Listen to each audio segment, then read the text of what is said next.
देखें, ये मैं बताता चलूँ उन तमाम वुकला को, मैं बताता चलूँ वो लोग जो इस केस को देख रहे हैं। पुलिस के लिए पास हम इसलिए गए थे क्योंकि बड़ा जाना ज़रूरी था। पाकिस्तान का जो क्रिमिनल प्रोसीजर कोड है, जो लॉ है क्रिमिनल प्रोसीजर का, उसका जो सेक्शन 155 और 154 है, हमें वो कहता है अगर कोई भी इंसिडेंट हुआ जो किसी भी क्राइम के अगेंस्ट हो, तो आपने फर्स्ट इंस्टेंस में लोकल पुलिस स्टेशन में जिस ज्यूरिसडिक्शन में कोई क्राइम हुआ है, आपने अप्रोच करना है, वहां पे वो कंप्लेन दर्ज करनी है।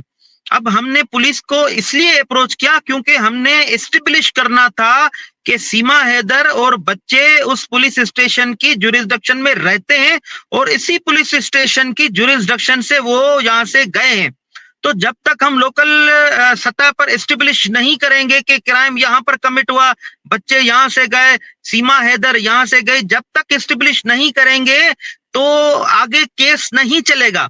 अब सपोज करें हम डायरेक्टली फॉरेन मिनिस्ट्री में जाते हैं या इंडियन हाई कमीशन में जाते हैं, तो वो क्या करेंगे, रिपोर्ट कॉल करेंगे, भाई कहाँ रहते थे बच्चे, कहाँ पुलिस कौन सी पुलिस स्टेशन की हद में बच्चे और औरत रहती थी, तो हमारे पास एड्रेस कौन सी थी, मलीर कैंट की। तो डायरेक्ट वो अप्रोच करते पुलिस स्टेशन मलीर कैंट को और एसएसपी मलीर कैंट को। तो एसएसपी मलीर कैंट ये कहता है कि भाई हमारे पास तो कोई आया ही नहीं है, हमारे पास तो कोई कंप्लेंट दर्ज नहीं हुई है, हमारे पास तो कोई इंफॉर्मेशन पहुंची नहीं है जो क्रिमिनल प्रोसीजर कोड के सेक्शन 154 में बताई जाती है या 1 से 155 सेक्शन में बताई जाती है, हमारे पास तो आई नहीं है। इसका मतलब है बच्चे यहाँ से गए नहीं, कोई क्राइम कमिट नहीं हुआ। इसलिए बच्चों का और सीमा हैदर का कराची से पाकिस्तान से जाना एस्टेब्लिश करने के लिए लोकल पुलिस स्टेशन जाना बड़ा जरूरी था। वो हम 8 सितंबर 2023 को गए, हमने वो एस्टेब्लिश किया कि बच्चे इस ज्यूरिसडिक्शन में रहते थे, सीमा हैदर इस ज्यूरिसडिक्शन में रहती थी, वो यहाँ से चीट करके, धोखा देते हुए, सोना चुरा के, पैसे चुरा के, घर जो है गुलाम हैदर का बेच के वो यहाँ से बच्चों को लेके वो शारजा यूएई से थ्रू नेपाल, नेपाल से इंडिया गई। ये जो है एस्टेब्लिश करना बड़ा जरूरी था, इसलिए हम जो है पुलिस स्टेशन लोकल गए। ये कुछ केस ऐसा है, इन दोनों ममालिक के आपस में मामलात ऐसे कुछ खराब हैं, डिप्लोमेटिक सतह पर फॉरेन मिनिस्ट्री जो है दोनों की, फॉरेन अफेयर्स हैं दोनों के, इनके दोनों के मामलात इतने खराब हैं कि इतना जल्दी से दोनों अतराफ के जो मामलात हैं वो इतने जल्दी से आसान नहीं हल होते हुए नजर आते हैं। लेकिन इस केस में हमें बड़ी पेशरफ्त हुई है, वो पेशरफ्त जो है जरूर आपके सामने आया होंगी, जाहिर होंगी। इत्मीनान रखें, इतना परेशान होने की सबको जरूरत नहीं है, सबके सेंटिमेंट्स यकीनन जुड़े हुए हैं, उनका हम एहतराम करते हैं। लेकिन कुछ बातें ऐसी हैं जो डिस्क्लोज करने जैसी नहीं होती हैं, जैसे कि इन्वेस्टिगेशन के मामलात हैं या जो मैटर सब जुडाइस है वो डिस्क्लोज नहीं कर सकते हैं।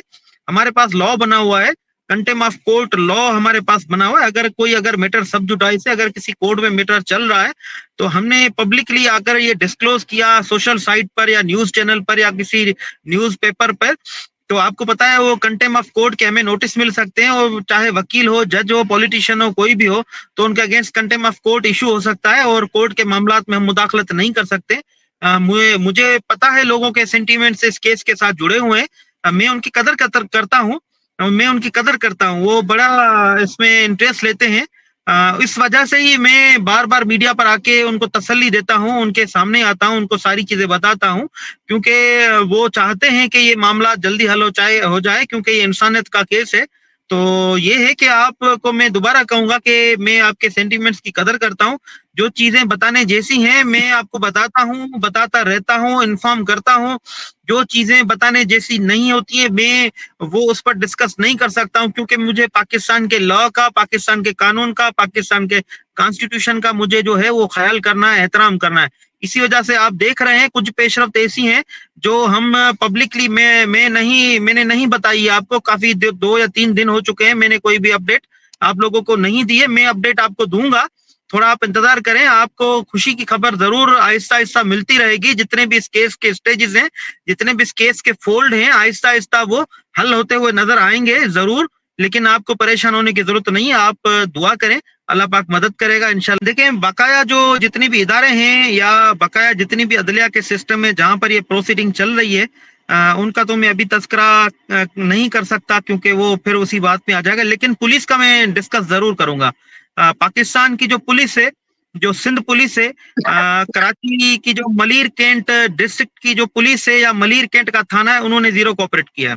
कोई कोऑपरेट नहीं किया। हमें जो पाकिस्तान का कानून, पाकिस्तान का जो क्रिमिनल प्रोसीजर कोड हमें जो हिदायत देता है, जो प्रोसीजर मुहैया करता है, हमने उस प्रोसीजर के तहत जाके हमने वो सारी प्रोसीडिंग हमने इनिशिएट की है। उसके बावजूद भी जो है, जो deputy commissioner of police India में होता है, हमारे पास सीनियर सुपरिटेंडेंट पुलिस होता है जिसको एसएसपी कहते हैं, उन्होंने कोई कोऑपरेट नहीं किया। और शायद आप तो इस बात के विटनेस हैं, आप भी मुझे उस ऑफिस में बाहर मिले थे कि हम एसएसपी साहब के ऑफिस पर चल के आए। हम वकीलों का काम ऑफिस इसमें जाना नहीं होता है। हम वकीलों का काम जो है सिर्फ कोर्ट तक जो है वो होता है, बाहर नहीं होता है।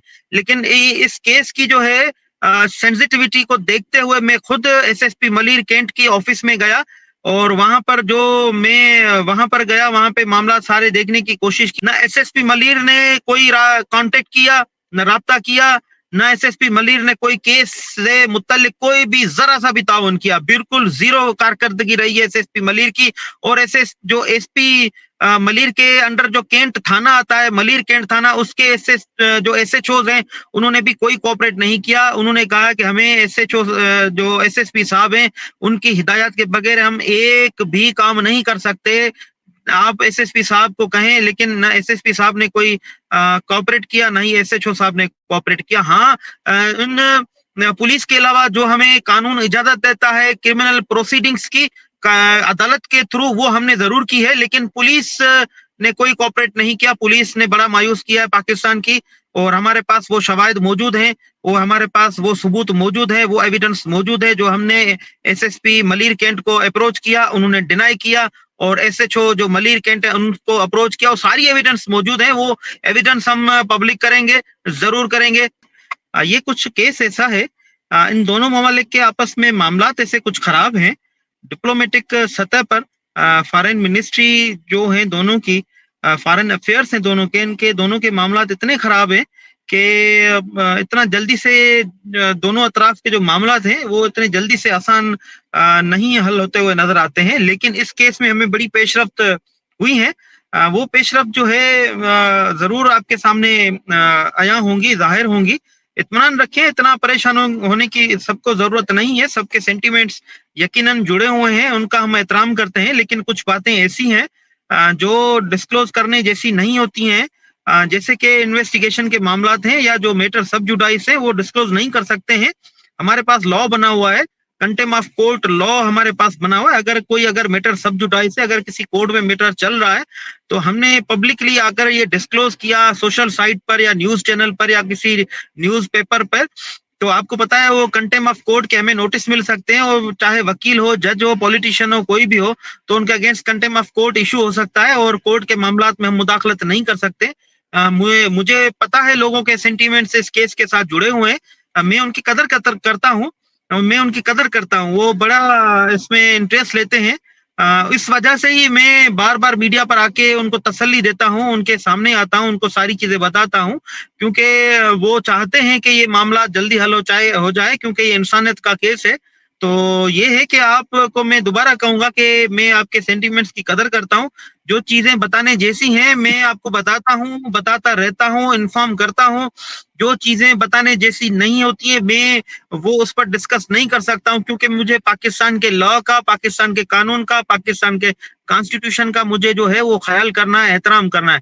इसी वजह से आप देख रहे हैं कुछ पेशरफ्त ऐसी हैं जो हम पब्लिकली मैंने नहीं बताई है आपको। काफी 2 या 3 दिन हो चुके हैं, मैंने कोई भी अपडेट आप लोगों को नहीं दी है। मैं अपडेट आपको दूंगा, थोड़ा आप इंतजार करें। आपको खुशी की खबर जरूर आहिस्ता आहिस्ता मिलती रहेगी। जितने भी इस केस के स्टेजेस हैं, जितने भी इस केस के फोल्ड हैं, आहिस्ता आहिस्ता वो हल होते हुए नजर आएंगे जरूर। लेकिन आपको परेशान होने की जरूरत नहीं है, आप दुआ करें, अल्लाह पाक मदद करेगा इंशाल्लाह। देखें, ये मैं बताता चलूं उन तमाम वकला को, मैं बताता चलूं वो लोग जो इस केस को देख रहे हैं। पुलिस के पास हम इसलिए गए थे क्योंकि बड़ा जाना जरूरी था। पाकिस्तान का जो क्रिमिनल प्रोसीजर कोड है, जो लॉ है क्रिमिनल प्रोसीजर का, उसका जो सेक्शन 155 और 154 है, हमें वो कहता है अगर कोई भी इंसिडेंट हुआ जो किसी भी क्राइम के अगेंस्ट हो, तो आपने फर्स्ट इंस्टेंस में लोकल पुलिस स्टेशन में जिस जुरिस्डिक्शन में कोई क्राइम हुआ है आपने अप्रोच करना है, वहां पे वो कंप्लेन दर्ज करनी है। अब हमने पुलिस को इसलिए अप्रोच किया क्योंकि हमने एस्टेब्लिश करना था कि सीमा हैदर और बच्चे उस पुलिस स्टेशन की जुरिस्डिक्शन में रहते हैं और इसी पुलिस स्टेशन की जुरिस्डिक्शन से वो यहाँ से गए हैं। तो जब तक हम लोकल सतह पर एस्टेब्लिश नहीं करेंगे कि क्राइम यहाँ पर कमिट हुआ, बच्चे यहाँ से गए, सीमा हैदर यहाँ से गई, जब तक एस्टेब्लिश नहीं करेंगे तो आगे केस नहीं चलेगा। अब सपोज करें हम डायरेक्टली फॉरेन मिनिस्ट्री में जाते हैं या इंडियन हाई कमीशन में जाते हैं, तो वो क्या करेंगे, रिपोर्ट कॉल करेंगे, भाई कहाँ रहते थे बच्चे, कहाँ पुलिस कौन सी पुलिस स्टेशन की हद में बच्चे और औरत रहती थी, तो हमारे पास एड्रेस कौन सी थी, मलीर कैंट की। तो डायरेक्ट वो अप्रोच करते पुलिस स्टेशन मलीर कैंट को और एसएसपी मलीर कैंट को। तो एसएसपी मलीर कैंट ये कहता है कि भाई हमारे पास तो कोई आया ही नहीं है, हमारे पास तो कोई कंप्लेंट दर्ज नहीं हुई है, हमारे पास तो कोई इंफॉर्मेशन पहुंची नहीं है जो क्रिमिनल प्रोसीजर कोड के सेक्शन 154 में बताई जाती है या 1 से 155 सेक्शन में बताई जाती है, हमारे पास तो आई नहीं है। इसका मतलब है बच्चे यहाँ से गए नहीं, कोई क्राइम कमिट नहीं हुआ। इसलिए बच्चों का और सीमा हैदर का कराची से पाकिस्तान से जाना एस्टेब्लिश करने के लिए लोकल पुलिस स्टेशन जाना बड़ा जरूरी था। वो हम 8 सितंबर 2023 को गए, हमने वो एस्टेब्लिश किया कि बच्चे इस जुरिस्डिक्शन में रहते थे, सीमा हैदर इस जुरिस्डिक्शन में रहती थी, वो यहाँ से चीट करके, धोखा देते हुए, सोना चुरा के, पैसे चुरा के, घर जो है गुलाम हैदर का बेच के वो यहाँ से